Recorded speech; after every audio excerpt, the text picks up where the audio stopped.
नमस्कार दोस्तों, मैं धर्मेंद्र कुमार आप सबका हमारे यूट्यूब चैनल में स्वागत करता हूं। आज हम जानेंगे जानी मानी कंपनी एलजी कंपनी के पीसीबी के बारे में, फुल्ली ऑटोमेटिक वॉशिंग मशीन के बारे में। Let's start now. मशीन को चलाते हैं, पावर बटन है, स्टार्ट बटन है, प्रोग्राम बटन है, एयर ड्राई सुखाने के लिए है, ये पानी निकालने के लिए रिंस है, ये आपका स्पिन है। वॉश के बाद जो हम जिसे किसे कहते हैं कपड़ा खंगालना, वॉश सेलेक्ट करते हैं, वाटर है, पानी कितना लेना है, ये तो कल भी बताया गया था, आज एक बार दोबारा हमने चर्चा किया है। लॉक कैसे होता है? ये दोनों बटन को 18 सेकंड हम पुश करेंगे, वैसे 6 सेकंड के अंदर 6 सेकंड के बाद हो जाएगा। 6 से 18 सेकंड हम पुश करके रखते हैं दोनों बटन को, फिर उसके बाद चाइल्ड लॉक हो जाएगा। अब अगर कोई किसी बटन को पुश कराता है तो काम नहीं करेगा, वैसे खुलेगा भी सर, और वैसे खुलेगा भी, इसी बटन को दबाकर खुलेगा भी। दोनों को एक साथ, देखो यहाँ चाइल्ड लॉक दिया है ना, दोनों बटन को एक साथ दबाने पर। और ये रिंच सर जी धोने वाला पानी स्पिन जब चलेगा निकालने के लिए है, निकालने वॉश का जो गंदा पानी। तो हम बता दें, यहाँ पर देखिए कई वायर आपको मिल रहे हैं ना। अब यहाँ देखिए, ये आपका फेज सप्लाई यहाँ आता है, फेज यहाँ आता है, और न्यूट्रल, ये ब्लैक वाला वायर न्यूट्रल है, न्यूट्रल यहाँ आता है, और इसी किट से न्यूट्रल बनकर निकलता है। न्यूट्रल फेस किट को दिया गया, जाओ बाहर खेलो, बाहर खेलो, जाओ बाहर खेलो। न्यूट्रल फेस यहाँ आया जी, न्यूट्रल फेस किट को मिल गया। तो जब न्यूट्रल फेस किट को मिलता है तो ये स्टेप डाउन ट्रांसफार्मर यहाँ लगाया गया है कंपनी के द्वारा।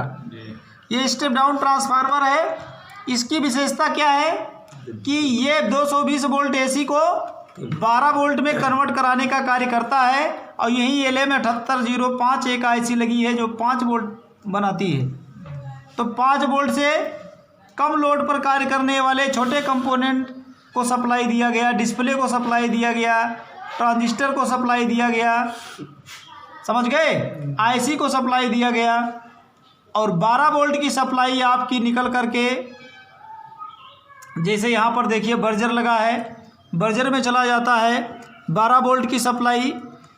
और यही सप्लाई हमारी रिले को कार्य कराने के लिए, यहाँ रिले लगाया गया है, रिले को कार्य कराने के लिए जो है 12 वोल्ट की सप्लाई आती है। और यहाँ पर ये बड़े ट्रांजिस्टरों को कार्य कराने के लिए 12 वोल्ट की सप्लाई आती है। ये पावर रेगुलेटर ऐसे ट्रांजिस्टर हैं कि जो वॉश मोटर को सप्लाई देते हैं। ये ट्रांजिस्टर जब कार्य करते हैं तो वॉश मोटर हमारा कार्य करता है, और वॉश मोटर को कार्य कराने के लिए इन ट्रांजिस्टरों को जो सप्लाई दी जाती है वही सप्लाई यहाँ कनेक्टर के द्वारा आउट कराया जाता है। यहाँ पर देखिए ध्यान से, यहाँ पर वॉश और स्पिन, वॉश और स्पिन के लिए आपको यहाँ मिलेगा, ये आपका वॉश मोटर चलेगा यहाँ से, इस कनेक्टर से जो सप्लाई निकल रही है ये वॉश मोटर के रनिंग और स्टार्टिंग पर जाएगा, ये दोनों तार, समझ गए ना जी। फिर इसके बाद आपको हम बता दें कि यहाँ पर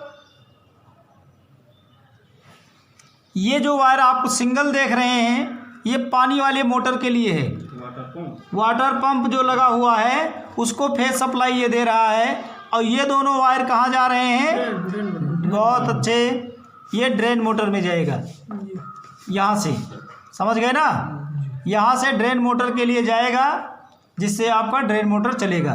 ये सर जी न्यूट्रल ये फेज हो गया, ये न्यूट्रल हो गया, रेड वाला फेज हुआ और ये ब्लैक वाला न्यूट्रल। जी हाँ, नीला वाला ये अर्थिंग वाला यहाँ से लौट रहा है ना, ये न्यूट्रल जब यहाँ आया जी, तो इस कनेक्टर से बॉडी अर्थ, किट के अंदर से ही वापस हो गया। ये सर जी बॉडी अर्थ वाला है ना, बॉडी अर्थ नहीं है, ये न्यूट्रल यही जाएगा, फिर यही से निकल जाएगा। न्यूट्रल प्लेट को कार्य कराने के लिए न्यूट्रल फेस दिया गया, अब यही न्यूट्रल यहीं से वापस ले लिया गया। अब यहाँ से जो न्यूट्रल निकलेगा, जो भी मोटर नीचे ड्रेन मोटर है, वॉश मोटर है, ठीक है, उसके लिए ये उसके लिए न्यूट्रल जाएगा यहाँ से लौट करके, समझ गए। और यहाँ पर देखिए 3 वायर ऐसे आपको मिलेंगे, ये प्रेशर स्विच के लिए, ये 3 तार किसके लिए हैं? ये प्रेशर स्विच के लिए है। प्रेशर स्विच में ये वायर हमारा जाता है। और यहाँ पर देखिए ये आपका डिस्प्ले पत्ता है, ये कीपैड पत्ता है जो यहाँ इस तरफ डिस्प्ले को कार्य कराने के लिए ये पत्ता कार्य कर रहा है। कीपैड जो इसमें बटन लगी हुई है इसको कार्य करा रहा है ये पत्ता, ठीक है। इसके अंदर हम कोई रिपेयरिंग नहीं करते, समझ गए। अब हम ये चेक करते हैं कि इस टाइप के प्लेट में अगर कोई ख़राबी आती है, जिससे ड्रेन मोटर नहीं चल रहा है, वॉश मोटर नहीं चल रहा है या वाटर पंप नहीं चल रहा है, तो इन तीनों मोटरों को हम डायरेक्ट चला कर देखेंगे। अगर वे डायरेक्ट चल रहे हैं और पीसीबी जोड़ देने पर नहीं चल रहा है, हैं पीसीबी जोड़ देने पर सेलेक्ट करने पर मोटर नहीं चल रहा है, तो खराबी किसकी है? इस पीसीबी की है। समझ गए ना? सब बदल देंगे ना सर जी।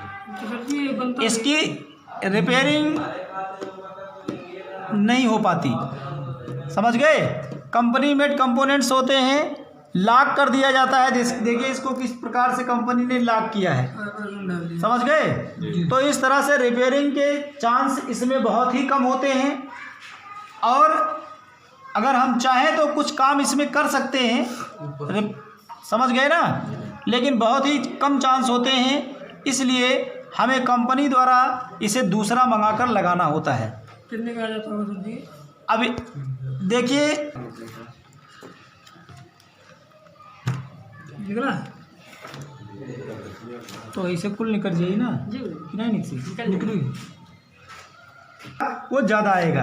अब चलो यहाँ से चलते हैं। देखिए ये आपका हो गया और एक ये हो गया, ये आपका न्यूट्रल फेस है, समझ गए ना। ये क्या है? न्यूट्रल फेस है। ये यहाँ इसके अंदर फ्यूज लगा होता है। तो न्यूट्रल में फ्यूज दिया जाता है सर जी। देखो यहाँ पर क्या लगा है? फ्यूज लगा है ना जी सर। ये 10 एम्पियर की फ्यूज है, समझ गए। ये अलग से लगा होगा बट ये ऐसे आवत है। ये कंपनी के द्वारा है। मान अगर बाय द वे फ्यूज आपको नहीं मिली, तो डायरेक्ट ठीक है, तो मैं मंगाया हूँ 200 पीस इसका, ठीक है। 10-10 पीस ले लेना जाते समय। कितना एम्पियर का? और काम लगेगा मंगा दूंगा, समझ गए ना। ये मन कुछ ख़राब ना हो, खाली ये फ्यूज खराब हो जाए, गल जाता है। इसके अंदर तार लगा है ना, देखो कितना एम्पियर का फ्यूज? 10 एम्पियर। कितने का आता है? ये आपको संस्था में एक फ्यूज 4 रुपये का मिलेगा। बस ले जा, बस 4 रुपये